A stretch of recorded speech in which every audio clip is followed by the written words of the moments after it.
Hello everyone and welcome back to TV Dinner. My name is Sam Donchis, and like I said in the last episode, I am very happy to be back recording more episodes of TV Dinner. On this episode of TV Dinner, I'm just going to focus on the stuff I've been watching in the past several months. With this new job, coming home exhausted every day, I can't really focus on movies. It's a lot easier to digest television shows. So I've been watching more TV and less movies. It's unfortunate, but it happens sometimes. So let's get started. The first show that I caught up on and finished is Star Wars: The Clone Wars, the Cartoon Network show, not the original miniseries, which is a much better show in my opinion.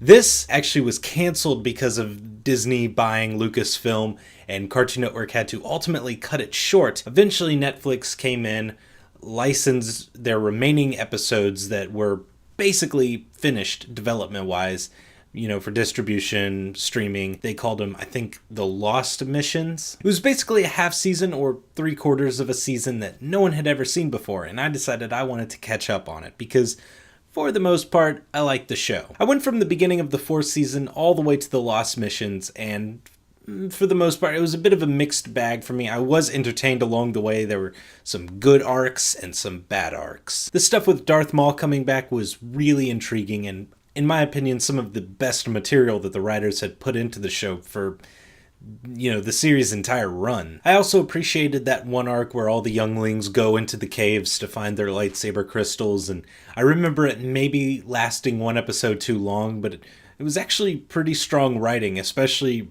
written for children characters. And finally, there was the arc where, and I'm a little fuzzy on this, basically, there's a bombing at the Jedi Temple. Ahsoka has to find the bomber, and when she finally does, she's framed for killing the bomber because of security footage where it looks like she's force choking her, but she's not.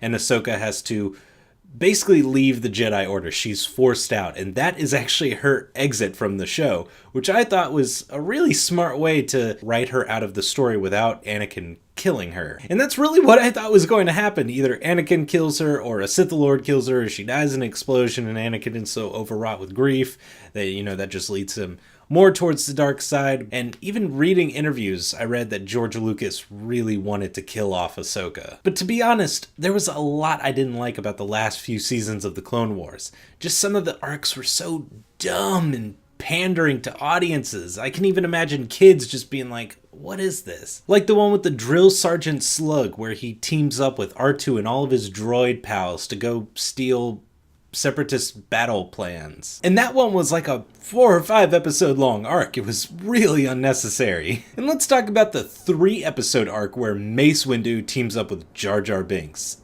Yeah, no. As far as the positives with the Lost Missions go, there was a pretty cool one involving Order 66 and just kind of showing how the clones are dealing with that in their overall programming. One of them kind of goes haywire, tries to start killing Jedi, and I was really looking forward to the final arc where Yoda goes on a bit of a spirit journey to discover the mysteries of the Force, but it just added too much mythos to the already fairly well-established lore. I ended up being more confused coming out than, before I went in. Overall, Star Wars: The Clone Wars was a positive experience. Yes, there was that horrible first movie thing, and then, there's several bad arcs peppered throughout the series, but it has decent action, well-written characters. Maybe I'll revisit it one day. It's long and it's kind of hard to get through, so I can't imagine doing so. Okay, that was a lot. Moving on. Game of Thrones Season 4. Bar none, this was my favorite season of the show yet. Yes, there are some episodes from other seasons that I liked more than episodes in this season, but overall, the story and, where it started and where it got to just blew me away. Really awesome television. I could get into detail after detail, like that long 360 shot from the battle on the wall, or those Ray Harryhausen skeletons from episode 10, but this is an episode that needs to be experienced. Talking about it is just a waste of breath. Moving on once again. Terriers. I talked about Terriers a little bit a couple episodes ago on the Film Feast. Terriers was a show aired on FX for one season and then it was pulled. Bad idea. Was it as bad of an idea as pulling Freaks and Geeks after one season? No. Freaks and Geeks, that was a serious fuck up. But still, this is a solid show with good characters, good writing, and crime mixed with comedy. It really is a perfect blend. Between Donald Logue and Michael Raymond James, it really was one of the best on-screen television duos that I've seen in a very long time. FX, if you ever feel compelled to do so, sell the production rights to Netflix. They already got that one season on streaming, and I think they could make another one happen. Now, these next two shows I'm going to take a couple minutes on. Archer. Archer is a show that I have been almost adamantly ignoring up till this point because Adam Reed made what I consider to be the best show he's ever going to make with Frisky Dingo. I don't know how many people are going to agree with me on this one because Archer has become a very popular hit TV show in the last couple of years, and honestly, it's good. It's really good. But way back when I was in college and the first few episodes were coming on, I wasn't really getting into it. I didn't see, the appeal there. It seemed like Adam Reed was just doing very baseline humor. But about 2 months ago, I came home drunk from the bar and I was just like, I want to watch something funny. Turned on Archer, random episode. I think it was at the beginning of season 3. And it was hilarious. I was like, oh, this show gets funny. That changes everything. So I kind of circled back to the beginning and started from, I think, basically where I had left off. And yeah, it was a little rough at first, but even before the first season was over, the show gets hilarious. Much like what Dan Harmon did with Community, Adam Reed, after, that first little grace period, was able to start slipping his own brand of humor in there. And I think he is one of the funniest writers out there, and he's able to just do these little quirks with his characters that just make them hilarious and make me laugh. But as of today, I am mostly caught up on Archer. I'm working on the 4th season right now, or as it's called, Archer Vice, which was a really funny turn, and I really think they made the best out of that whole ISIS situation. Moving on once again, The Legend of Korra. Bit of a quick Avatar background with me. When that show first came on, it was another one that I was very much so avoiding. And this was back when I was the worst kind of human being. I was like, what is this wannabe anime trash? I like Naruto and Bleach. So many people told me otherwise. They were like, dude, this show is awesome. And I was just like, no, I don't believe you. No. Finally, back in 2012, my girlfriend was like, no. We're going to watch the whole thing. And it was on Netflix. And I was like, okay, let's do this. And man, oh man, my friends were right. Avatar: The Last Airbender is one of the best shows ever.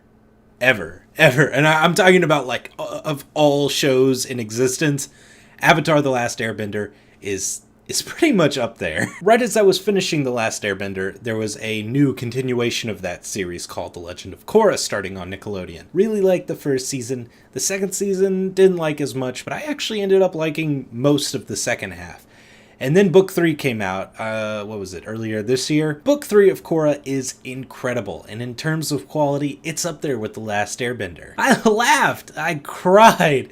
I really went through the ringer with Book 3 of Korra, and now we're already 2 episodes in to Book 4. It's keeping up the pace in terms of quality. Solid. And the final trailer for Book 4 that I watched right before the season premiered, it had a big reveal at the end of it. I was like, whoa, they showed too much in that trailer.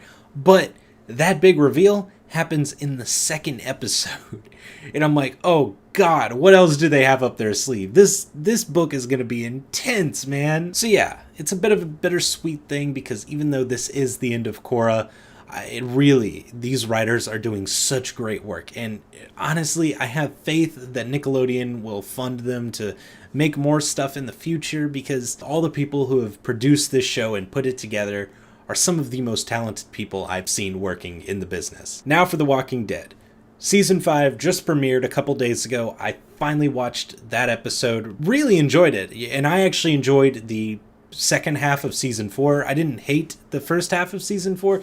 I just thought it kind of dragged a little bit. And from where it goes in Season 4, I just really appreciated. And Season 5 looks like it's going to try and keep up that momentum. Granted, The Walking Dead is something that I've never really been excited about, but I am invested in the show because I started it and it's been able to keep generally a good pace. As much as I've tried to turn away from the show and write it off, I can't. It's still there. It's still generally entertaining me, so I guess I'm in it for the long haul. Agents of S.H.I.E.L.D.